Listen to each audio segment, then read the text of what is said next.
Alright, this has got to be part 9, guys, so we're just going to go in, blend the bottom of the divider, then we're going to flip it over and do the top edge. Let's do it.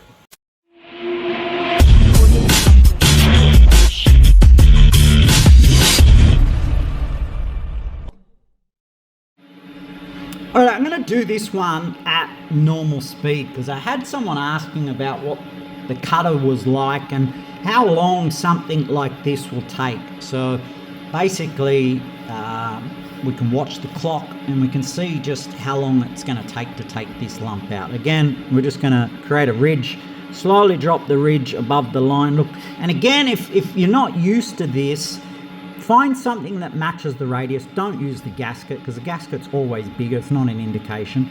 Draw a straight line across here and you can draw a line down there and then scribe your radius into it if you have to. This is really useful for people that are new to porting because it just helps you see where you're going to go. And stay about 10th hour off that line. I can get it pretty close by eye now because I've been doing it so long. But yeah, as I said, just take your time. Don't rush it.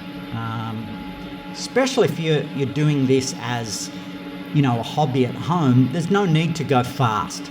The precision is going to be far more important than the speed when it comes to porting. But I'll show you now exactly how long just taking that lump out, and then you can calculate it by 6 and then go through. I do these cylinder heads in about 12 to 14 hours in total.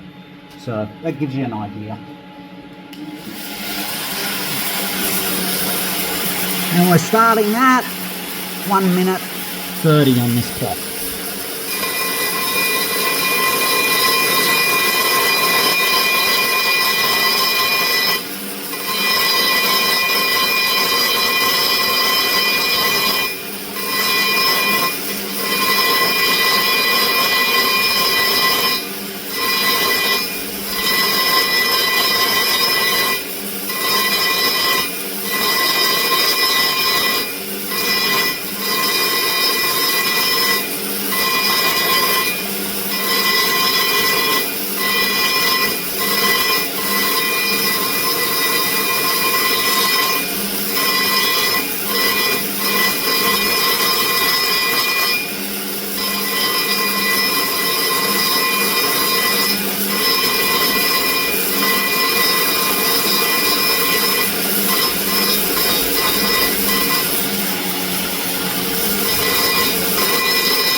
And 4 minutes 30. So basically 3 minutes that took us. So you're basically looking at 18 minutes just to get the lump out. It's not too bad. So as you can see, really light on the hands is the key when you're porting. Don't strangle the bit and hold it too tight. Try and get comfortable with it in your hands, and yeah, away you go. All right, we'll get on to the next one.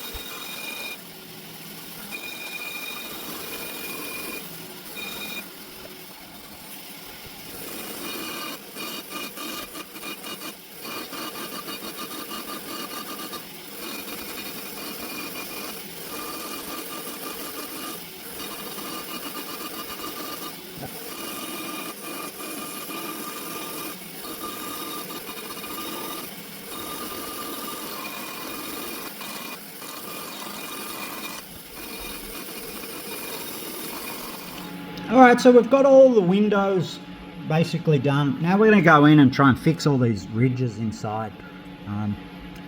I'll start from this side, then we'll flip it over, I'll go into the bowl, then we'll flip it upside down, do the roof. But yeah, we've got to fix the short turn, we've got to fix these ridges all through the port. Yeah, they're quite bad.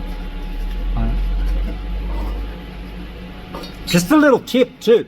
Before you start with any burr, put it in, see what sort of obstacles you're going to have, because you don't want it clipping the guide, because if it clips something and buzzes around, it'll buzz right around that port, and you've got to get it out as quick as you can because it's ripping the hell out of it. So you've got to be careful of that. So obviously we want to get the biggest size we possibly can relative to the radius, because it makes it a lot easier to form, but at the same time, it's a balance. The guides aren't too bad on this. I can work that wall without clipping the guide too much. So I just really got to focus on the guide when I'm doing this sidewall, because if it clips that and catches and starts doing a runner, we're in trouble.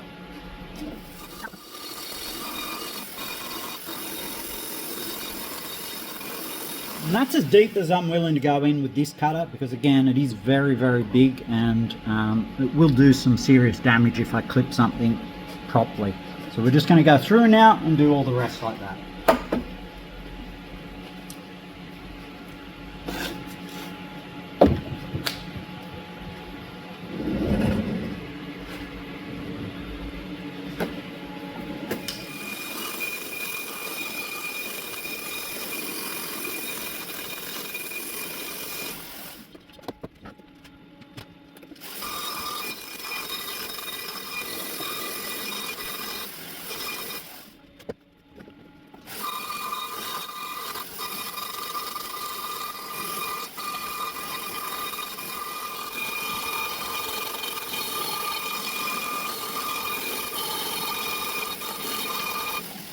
Alright guys, that'll do for this part. I'll see you in the next one if you're interested. If not, see ya.